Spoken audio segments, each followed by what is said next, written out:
ওই তিনজন যুবতী মেয়েকে বলে দিলেন তোমরা আমার মেয়ের কাছে যাও। পরে চলে আসলেন ইমাম আজমের মেয়ে হানিফার কাছে। প্রশ্নের উত্তরে কি দিবেন মনে রাখতে পারে না। বাবা চোখের দিকে চোখের সাথে চোখ মিলাই দিলেন। ইমাম আজমের মেয়ে হানিফার দিকে তাকাচ্ছেন। সুবহানাল্লাহ। কোনো কিছু দিতে পারছিলেন না, কি বলবেন কিছু পারছিলেন না। ইমাম আজম নোমান রাদিয়াল্লাহু তাআলা মেয়ের দিকে তাকালেন। তাকাতে গিয়ে মুহূর্তের মধ্যে বলছেন বাবা এখন আমি সব কিছু বলে দিতে পারি। কি দিলেন? হায়েস। কি দিলেন? ওলিয়া উলিয়ারা কি দেন? হায়েস। কি দেন? তবে বলছেন আমার স্বামী রবকে দিয়া কর দিয়া দিলকে রোশন কর দিয়া হায় নকে বিনি কর দিয়া। সুবহানাল্লাহ। ইমাম আজমের সাথে তার মেয়ে হানিফার দিকে তাকালেন। চোখের সাথে চোখ যখন মিলে গেল তখন কি দিলেন? হায়েস। সুবহানাল্লাহ বলে। ওলিয়া উলিয়ারা তার ময়দান থেকে হায়েস দিতে পারেন কিনা? এবার পারেন কিনা?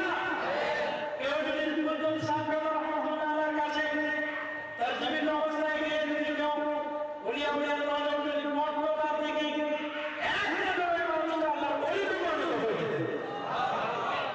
কিন্তু তিনি এখন তার মাজার শরীফের উপরে শায়িত আছেন। তার মাজারে এখন যদি কেউ যায় তাহলে তিনি হায়েস পাবেন কিনা?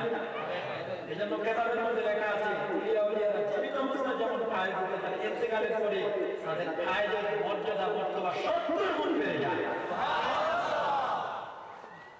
হায়েস একদম বিশ্বাস করে না। অথচ মোবাইলের মধ্যে ব্লুটুথ আছে না, ব্লুটুথ অন করে দিলে এক মোবাইল থেকে আরেক মোবাইলের পিকচার তারপরে বিভিন্ন ধরনের কিছু নেওয়া যায় কিনা এইটা বিশ্বাস করে। হায়েস বিশ্বাস করে অথচ এইটা আমরা মানি কিনা? ইমাম আজমের মেয়ে হানিফা ওদের তিনজনকে বলে তোমাদের প্রশ্নের উত্তর দিব আমি ঠিকই, তবে তোমরা সকলেই বাড়িতে গিয়ে 3 কাপ দুধ এনে আমার কাছে হাজির করো। সুবহানাল্লাহ। পাঠায় দিলেন ওদেরকে দুধ এনে হাজির করতে। চলে গেলেন দুধ আনতে।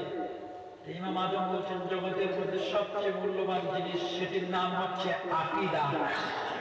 কি নাম? আকীদা। সকলে বলেন কি নাম? আকীদা। হাজিরিন ইমাম বুখারী রাহমাতুল্লাহ আলাইহির মা মনে আছে তাহাজ্জুদে নামাজ পড়লেন। নামাজ পড়ার পরে দুটি হাত তুলে মুনাজাত করছেন। সুবহানাল্লাহ। কি মনে নাই? না তাহাজ্জুদে নামাজ পড়ে দুটি হাত বরাবর মানে তিনি মা মুনাজাত করছেন। ছেলে ঘুমের মধ্যে কে যেন ঘুমের মধ্য থেকে তাকে নাড়া দিয়ে জাগ্রত করলেন, তুমি উঠো। সুবহানাল্লাহ। ঘুম থেকে জাগ্রত করলেন, কিছু দেখতে পাচ্ছিলেন না। মা বলে আসলেন, আশা বললেন না কিছুক্ষণ করবেন, চক্ষু যদি আমি বন্ধ করতাম মা আমি কিছু দেখতে পেতাম না। চক্ষু যদি আমি খুলতাম চক্ষু খুললেও আমি কিছুই দেখতাম না। মা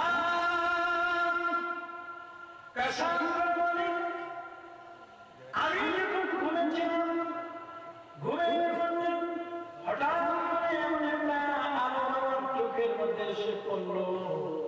এই আলোটি চোখের মধ্যে আসবার কারণে মাগো আমি আগে চক্ষু খুললে কিছুই দেখতে পেতাম না, চক্ষু বন্ধ করলেও কিছু পেতাম না।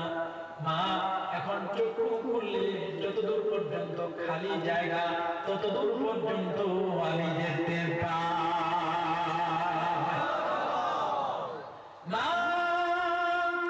চক্ষু যদি বন্ধ করতাম চক্ষু বন্ধ করলে কিছুই দেখতাম না। মানে এখন যদি চক্ষু বন্ধ করি এই চক্ষু বন্ধ করলে কলবের চক্ষু দিয়া আল্লাহর আরশ দেখতে পাই। কি দেখতে পাই? কি দেখে? আল্লাহ আরশ পর্যন্ত দেখতে পাই। সুবহানাল্লাহ। আমি বলছিলাম জগতের মধ্যে পবিত্র কোরআনের গবেষণা চলছে কয়টি দেশে? 172টি দেশে। সুবহানাল্লাহ। 172টি দেশে আল্লাহর কোরআনের গবেষণা চলছে, কিন্তু এই পৃথিবী থেকে আল্লাহর কোরআনকে বিদায় করে দিতে চাচ্ছে, কিন্তু আল্লাহর কোরআনকে বিদায় করতে পারবে না। কি বলেন পারবে? ইউরিদুনা লিইউতিউ নূরাল্লাহ ওয়াল্লাহু মুতিম্মু নূরিহি ওয়ালাউ কারিহাল কাফিরুন। যারা আল্লাহর কোরআনকে বিদায় করে দিতে চায় তাদের কোরআনকে কোনদিন বিদায় করতে পারবে না। আল্লাহ বলছেন কোরআনকে বিদায় করতে গেলে, দিতে গেলে আলো যেমন আরো বাড়ে, বরং অবশ্যই কোরআন আমি প্রতিটি মানুষের হৃদয়ের মধ্যে আমি পৌঁছে দেব। সুবহানাল্লাহ। এই জন্য আমেরিকা কোরআন শরীফকে বন্ধ করে দিতে চেয়েছিল, পারছে? কি বলেন পারছে? আমেরিকার 100 জন ভাষা বৈজ্ঞানিক ওরা চাইলো আল্লাহর কোরআনকে বন্ধ করে দেবে। ওয়াশিংটনের মধ্যে পবিত্র কোরআন শরীফটাকে বন্ধ করে দেওয়ার জন্য চেষ্টা করলো যে আল্লাহর কোরআন এই পৃথিবী থেকে বিদায় করে দিতে হবে, কিন্তু আল্লাহর কোরআনকে বিদায় করতে পারবে? সকল লোক পারবে? এই জন্য একটা প্রতিযোগিতার তার আহ্বান করবো। কিসের? এই পৃথিবীতে যতগুলি ধর্মগ্রন্থ আছে সমস্ত ধর্মগ্রন্থের একটি প্রতিযোগিতার আহ্বান করা হয়। এই মর্মে 50 জন কারিকে দাওয়াত করছে। কতজন? সকল গ্রুপে কতজন? এবং 100 জন ভাষা বৈজ্ঞানিক মঞ্চের মধ্যে আল্লাহর কোরআনকে ওরা বলছে যে আল্লাহর কোরআনকে বিদায় করে দেব, যাতে করে আল্লাহর কোরআন কেউ শুনতে চায় না। বলেন নাউজুবিল্লাহ। এই জন্য তারা একটা প্রতিযোগিতার আহ্বান করলো। মুসলমানের কোরআন শরীফে যখন পড়বে তখন সকলে চিন্তা ভাবনা করে উঠবো, কেউ কোরআন শুনবো না। আর আমাদের ধর্মগ্রন্থ ত্রিপিটক বাইবেল যখন পড়া হবে তখন আমরা মনোযোগ দিয়ে শুনবো। এই যখন তারা করতে চাইল, এটি করতে চাইলে আল্লাহর কোরআনকে তারা বন্ধ করে দিতে চেয়েছিল, কিন্তু আল্লাহর কোরআনকে বন্ধ করতে পারবে? সুবহানাল্লাহ। হাজিরিন, ওদের কথা মতো ওরা পৃথিবীর 50 জন কারিকে দাওয়াত করলো। কতজন? সুপাঠককে তারা দাওয়াত করলো। 100 জন ভাষা বৈজ্ঞানিককে মঞ্চের মধ্যে যারা মার্কিং করবার জন্য তাদেরকে দাওয়াত করলো। 40,000 খ্রিস্টান, কত হাজার যারা তাকে শুনবে, সবকিছু ওকে। যখন প্রত্যেকের জন্য 10 মিনিট করে সময় দেবে, 10 মিনিটের মধ্যে তার ধর্মগ্রন্থ থেকে তেলাওয়াত করবে। যার তেলাওয়াতটা সুন্দর হবে তাকে আন্তর্জাতিক মানের একটা পুরস্কৃত করে জগতের মধ্যে তাকে একটা সনদ দেওয়া হবে যে সে বড় মাপের একজন পাঠক। সুবহানাল্লাহ। আর উদ্দেশ্য হচ্ছে মুসলমানের কোরআন শরীফ যখন পাঠ করা হবে তখন ওরা চিল্লাপাল্লা করে উঠবে, যাতে করে মুসলমানের কোরআন কেউ শুনতে চায় না এবং পৃথিবীর সমস্ত চ্যানেলগুলিতে এটিকে দেখিয়ে দিবে। বলেন নাউজুবিল্লাহ। কিন্তু আসলে আল্লাহর কোরআনকে কি বন্ধ করতে পারবে? সবকিছু ওকে, সব ওকে। 100 জন ভাষা বৈজ্ঞানিক মঞ্চের মধ্যে বসা, 50 জন সুপাঠককে দাওয়াত করলেন। মুসলমানের পক্ষ থেকে যাকে দাওয়াত করছিলেন সে মুসলমানের কারি হচ্ছে মিশরের সুবিখ্যাত কারি মোহাম্মদ আব্দুল বাসিত রাহমাতুল্লাহ আলাইহি। সুবহানাল্লাহ। তিনি 10 মিনিট মুসলমানের কোরআন শরীফে তেলাওয়াত করবেন। সুবহানাল্লাহ। কয় মিনিট? 10 মিনিট তেলাওয়াত করবেন। সবকিছু ওকে। সর্বপ্রথম কোন গ্রন্থটি দিয়ে তেলাওয়াত করা হবে, পাঠ করা হবে, এই জন্য ওদের মধ্যে কোন্দল লেগে গেল। ওরা বলল যে না, আগে বাইবেল। আগে কি? 1 নম্বরে বাইবেল 10 মিনিট পাঠ করবে। তারপরে অন্য একটি ধর্মগ্রন্থ, মুসলমানের কোরআন শরীফটি কয় নম্বরে? এটা 50তম সিরিয়ালে। কত?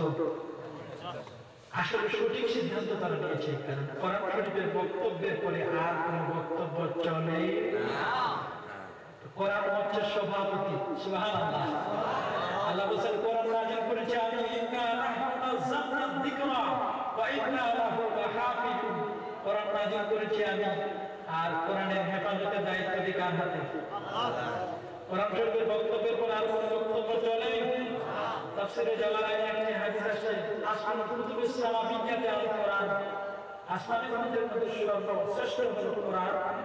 আসমানুন নাসলে আদম আলাইহিস সালাম, নসলের মধ্যে বংশধরদের মধ্যে প্রথম হযরত আদম আলাইহিস সালাম। সুবহানাল্লাহ। সবকিছু ওকে। 10 মিনিট পাঠ করলেন, 10 মিনিট পাঠ করে সব মঞ্চটাকে বন্ধ করে গেলেন। সুবহানাল্লাহ। সর্বশেষ মুসলমান কোরআন শরীফ পাঠ করবার জন্য মঞ্চের মধ্যে যিনি দাঁড়িয়ে গেলেন তিনি হলেন মিশরের সুবিখ্যাত কারি মুহাম্মদ আব্দুল বাসিত। সুবহানাল্লাহ। মুসলমানের পক্ষ থেকে তিনি কোরআন শরীফ তেলাওয়াত করবেন। তার পক্ষ থেকে 40,000 খ্রিস্টান, তার সাথে হচ্ছে মুসলমান। কয়জন? 5 জন। উদ্দেশ্য হচ্ছে মুসলমানের কোরআন শরীফ কি করবে? বন্ধ করবে। কি করবে? বন্ধ করবে। সবকিছু ঠিক। কারি মুহাম্মদ আব্দুল বাসিত মঞ্চে গিয়ে যখন কোরআন শরীফ যখন পড়লেন, ওরা কি চিল্লাপাল্লা করে উঠবে। একটি মাত্র টার্গেট, কারি মুহাম্মদ আব্দুল বাসিতের দিকে তারা অপলক নয়নে তারা তাকিয়ে রয়েছেন। সুবহানাল্লাহ।